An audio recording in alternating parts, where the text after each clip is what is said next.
Pozdravljeni! Trimesečnega čakanja na novo sezono svetovnega prvenstva Formule 1 je konec. Pred nami je prvi uvodni prispevek v letošnji sezoni. Uvodni prispevek k veliki nagradi Avstralije.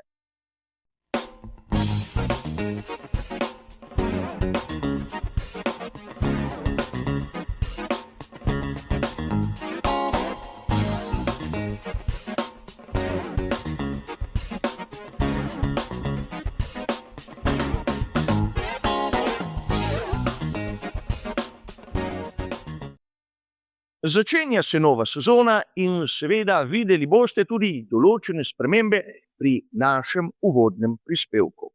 Prva je že ta, da od letos se ne bomo spominjali zanimivih dirk iz preteklosti, ampak si bomo ogledali, kaj se je na določeni dirki zgodilo v sezoni 2025.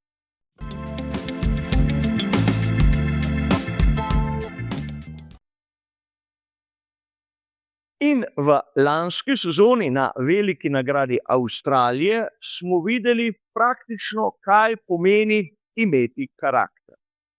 Najprej je treba poudariti, da tudi tisti malce manj redni spremljevalci Formule 1 so vedeli, da McLaren v Avstraliji bo imel resno prednost pred ostalimi. Tako Lando Norris kot Oscar Piastri sta dokaj udobno zasedla prvo štartno vrsto. Na tretjem mestu je bil na kvalifikacijah Max Verstappen. Ampak prva zanimiva točka se je zgodila neposredno pred štartom. V tistem formacijskem krogu je na vlažni progi oblast nad svojim bolidom ekipe Racing Bulls izgubil novinec Isack Hadjar. Pristal je v zaščitnem zidu in svoj debut na dirki za veliko nagrado tako neslavno zaključil še preden se je dirka uradno začela. Zaradi tega incidenta se je štart dirke iz 15. ure po lokalnem času premaknil na 15:15, kajti ponoviti so morali celotno proceduro. In verjetno, podobno kot Hadjar, bi imeli tudi mi solzne oči, če bi se nam kaj takega zgodilo. Nihče se ne bi bebavo smehljal, o tem sem prepričan. Ampak razumeti moramo, da v istem trenutku je imel Isack Hadjar nad seboj še izjemno trdo roko, nekoga, ki ga poznamo kot Helmut Marko. In tu je razumljivo, da je bil mladi Francoz blizu neke vrste psihičnega zloma. In ne smemo pozabiti na očeta Lewisa Hamiltona, Antonija, ki je prišel do mladega Francoza in ga skušal nekako potolažiti, odriti. Isack Hadjar se je skozi celotno sezono 2025 samo izboljševal. Seveda je bil še udeležen v razne incidente, ampak na koncu si je zaslužil napredovanje v Red Bull. Kako se bo odrezal letos, bomo videli. Ampak druga točka, o kateri velja nekako izgubiti nekaj besed, je tista, ki smo jo videli pri McLarenu. Omenil sem že, da sta bila oba voznika v dokajšnji tehnični prednosti. Ampak ker nista šla pravočasno na menjavo, sta skorajda sinhrono na istem ovinku zopet na vlažni progi zletela v izletno cono. Medtem ko je Lando Norris se vrnil v dirko dokaj lahkotno, brez večjih težav, je Oscar Piastri končal ukleščen v peščeni pasti. In verjetno mnogi izmed nas bi takrat v podobni situaciji samo sneli volan in odstopili. Ne smemo pozabiti, to je bila domača dirka za Piastrija. Ampak Piastri je vztrajal. Je dal v vzvratno prestavo, je dal v prvo prestavo, je dal ponovno v vzvratno prestavo in ko je izgubil ogromno časa, mu je uspelo vrniti se na progo in v dirko. Nato smo lahko videli eno izmed najbolj divjih voženj v zadnjih letih. Kljub gromozanskemu zaostanku je Oskar Piastri na koncu prišel med dobitnike točk, točneje na 9. mesto. Pred njim je bil Charles Leclerc, za njim pa Lewis Hamilton. Dirko je zmagal Lando Norris, za njim je bil Max Verstappen in na 3. mestu George Russell. Tako smo že takoj na začetku lahko videli tisto pravo razmerje sil med raznimi ekipami v sezoni 2025. A glavno je bilo videti karakter tako Oskarja Piastrija kot tudi Izaka Hajdžarja. A pustimo sedaj, kar se je zgodilo v lanski sezoni, malce pri strani in oglejmo si malce polemično točko, o kateri bomo lahko podrobneje razpravljali tudi v komentarjih.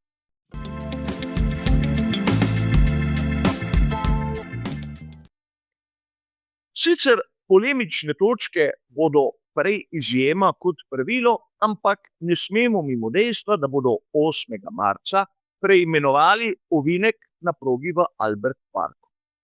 6. ovinek ne bo več poimenovan Marina, ampak bo posvečen dvem pripadnicam ženskega spola v ekipah Formule 1, Anna Schmitz in Lori Müller.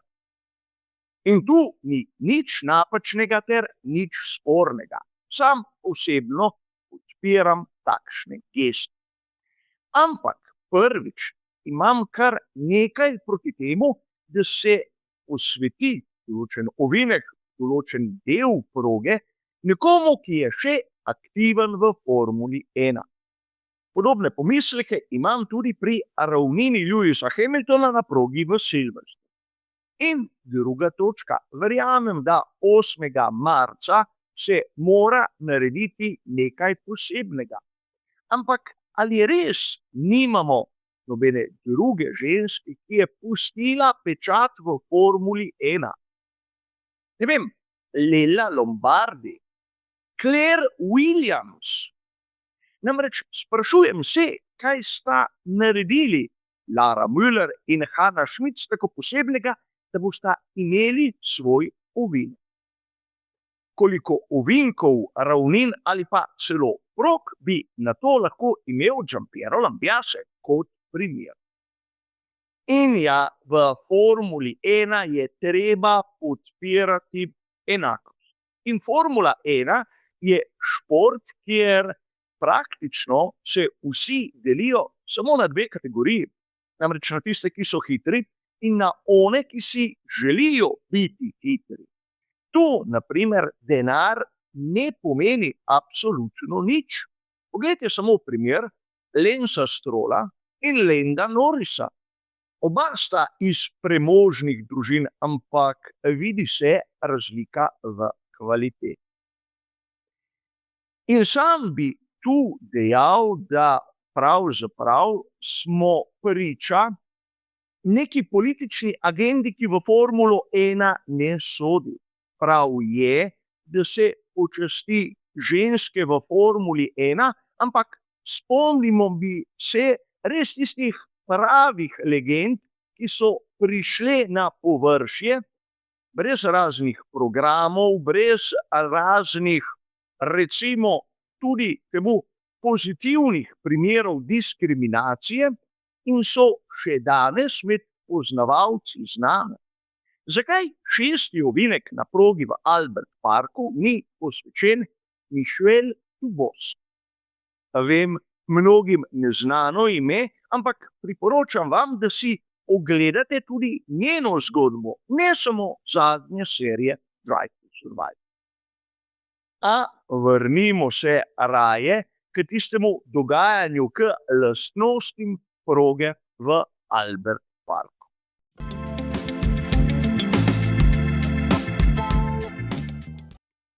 Tu bom najprej poudaril nekaj podrobnosti. O morebitnih težavah z električno-hibridnimi deli smo že govorili v posebnem prispevku in Kolikor koga zanima malce bolj podrobno, kaj sem tam dejal, je bolje, da si ogleda tisti prispevek, tu zadev ne bom ponavljal. In drugič, na štartu bomo videli drugačno proceduro. Namreč pred prižigom rdečih luči bodo pri vodstvu dali še 5 sekund časa, da bodo vozniki lahko mirno dvignili obrate svojih motorjev z notranjim zgorevanjem. Če si sedaj ogledamo progo, bomo videli praktično tisto, o čemer smo že govorili. Da imamo praktično na zgornjem delu proge območje, kjer bodo samo šli na polno in ne bo kakšnih priložnosti napolniti baterije. Če si pogledamo na spodnjem delu, bomo opazili tisto detekcijsko točko, kjer mora biti voznik zadaj manj kot sekundo zaostanka od onega spredaj, da bo lahko uporabil več električno-hibridnega dela pogona in ga tako lažje prehitel. Kako to izgleda, za tiste, ki vam še ni jasno, imam tu grafični prikaz iz uradnih dokumentov in o tem smo že govorili na kanalu in zopet brez zamere s tem ne bom izgubljal preveč časa. Poenostavljeno povedano, oni zadaj bo imel na razpolago več električne energije kot oni spredaj, medtem ko aerodinamično bosta imela oba dva enake možnosti. Ampak, če se bosta oba voznika na zgornjem delu proge nekako vedla na tisti način, ki ga pričakuje publika, na spodnjem delu proge ne bosta imela praktično dovolj energije za kakršnikoli spopad. Posebej oni zadaj ne bo bil pripravljen varčevati z energijo, kajti dohiteti more onega spredaj. In poenostavljeno, kaj to pomeni? Predstavljajte si, da ima on spredaj praktično plastenko prostornine 1 litra z pol litra vode. On zadaj pa plastenko z prostornino 5 litrov, ampak prav tako pol litra vode ali pa še manj. Kako bo on zadaj prehitel onega spredaj, seveda z količino vode na razpolago, je verjetno eno izmed glavnih vprašanj, na katerega bomo morali dobiti odgovor. Ampak pustimo sedaj to pri strani, videli bomo, kaj se bo zgodilo na dirki. In oglejmo si tisto znano tabelo Pirellija, ki ima kot vsako sezono rahlo spremenjeno grafično podobo, ampak tokrat bomo lahko videli, da imamo tudi drugačne podatke na razpolago. Prva točka, mimo katere ne moremo, je izbor pnevmatik C3, C4 in C5. Isto kot lani. Ampak tu je treba povedati, da na primer v lanski sezoni za opis karakteristik proge smo imeli 8 kategorij, letos jih imamo le 7. Namreč tisti aerodinamični oprijem ali downforce je izginil. Seveda, ker imamo aktivne aerodinamične površine tako na prednjem kot na zadnjem stabilizatorju, so si mislili, da pravzaprav je nepomembno. Ampak na hitro, če si ogledamo tiste kategorije, bomo videli, da pravzaprav ni nobenih večjih sprememb med lansko in letošnjo sezono. Imamo pospeševanje in zaviranje z vrednostjo 2, imamo stres pnevmatik, ki ima vrednost 3, imamo abrazivnost asfalta in njegov oprijem, ki ima vrednost 2, in imamo bočne sile z vrednostjo 3. Evolucija proge ima letos vrednost 4, torej med začetkom in koncem vikenda bo večja razlika, kajti lani so jo nekako ocenili na vrednost 3. Ampak to je na hitro pogledano skozi tabelo, kajti z vami bi se rad ustavil pri novem podatku, ki je letos na razpolago. Pri Pirelliju so nam pokazali, koliko časa bodo izgubili vozniki pri menjavi koles. Ampak tu je seveda treba zopet biti pozoren in natančen, kajti ta podatek je čisto neuporaben. Namreč v Avstraliji, zaradi tega, ker imamo 11 ekip v letošnji sezoni, so spremenili omejitev hitrosti v samem pitlejnu. Iz 80 km/h, kar smo videli lani, so jo spustili na 60. In torej lahko si predstavljamo, da bo postanek generalno gledano daljši. Ne tam okrog 21 sekund, ampak bolj proti 25 sekundam. Videli bomo samo toliko okrog tega, kako je lahko podatek, ki nam ga koristno daje Pirelli, tudi rahlo zavajajoč.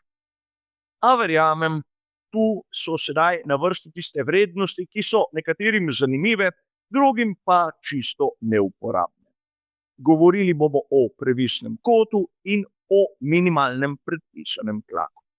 Previsni kot, tako na prednji kot na zadnji osi, postaja enak med sezono 2025 in sezono 2026. Torej, 3,25 na prednji osi, 1,75 na zadnji osi. Zanimiva je sprememba pri samem minimalnem tlaku. Na prednji osi imamo minimalni tlak določen na 27 funtov na kvadratni palec, na zadnji osi pa 24 funtov in pol na kvadratni palec. Že na prvi pogled je to dokaj visoko. Ampak če primerjamo z lanskimi vrednostmi, bomo videli še nekaj zanimivega. Lani je bil tlak določen minimalno na 25 funtov in pol na kvadratni palec na prednji osi ter 22 funtov na zadnji osi. Torej, vidimo seveda precejšen dvig zaradi električno-hibridnega dela, da pnevmatike ne gredo v krizo, ampak zmanjšala se je razlika med prednjo in zadnjo osjo. Če je bila v sezoni 2025 3 funte in pol na kvadratni palec, je letos le še 2 funta in pol na kvadratni palec. Zakaj? Ker je seveda sila tega električno-hibridnega dela usmerjena na zadnjo os in ne toliko na prednjo. In če pogledamo sile, ki delujejo na pnevmatike, bomo videli, da več ali manj ni kakšnih velikih sprememb. Seveda zadeva zgleda še malce bolj primerna za samodirko, ampak ne pričakujemo tu kakšnih večjih težav, kakšnega večjega števila postankov. Tudi zato ne, ker so seveda znižali tisto hitrost, ki je dovoljena v samem pitlejnu. Ampak pomemben faktor bo tudi vreme. Kot zmeraj, kajti Formula 1 je seveda šport, ki se odvija na prostem.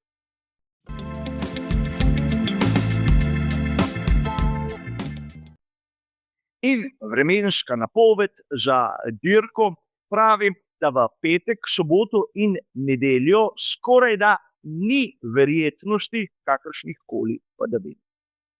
V petek bomo lahko videli kakšen oblaček tam na samem sončnem nebu, ampak nič kaj takega. Temperatura med 15 in 22 stopinj Celzija, medtem ko temperatura asfalta bo po napovedih okrog 40 stopinj Celzija. V soboto bo malce bolj oblačno in tudi vetrovno. Temperature bodo nižje. 13 do 19 stopinj Celzija bodo temperature zraka, medtem ko temperatura asfalta se bo gibala okrog 30 stopinj Celzija. Tu imate tudi graf, kako bodo izgledale vetrovne razmere, in v nedeljo skorajda idealni pogoji. Namreč zopet kakšen oblaček na sončnem nebu, ampak nič posebnega. Temperature zraka med 13 in 24 stopinjami Celzija, temperature asfalta 45 stopinj in pol in verjetnost padavin lepih 0%. Tudi veter naj bi se umiril, ampak Zanimivo bo videti, če te napovedi držijo. Ampak tako, prišli smo do konca tudi letos prvega uvodnega prispevka, kar se tiče kanala Badgers Way okrog dirk za veliko nagrado. Hvala za vašo pozornost in nasvidenje.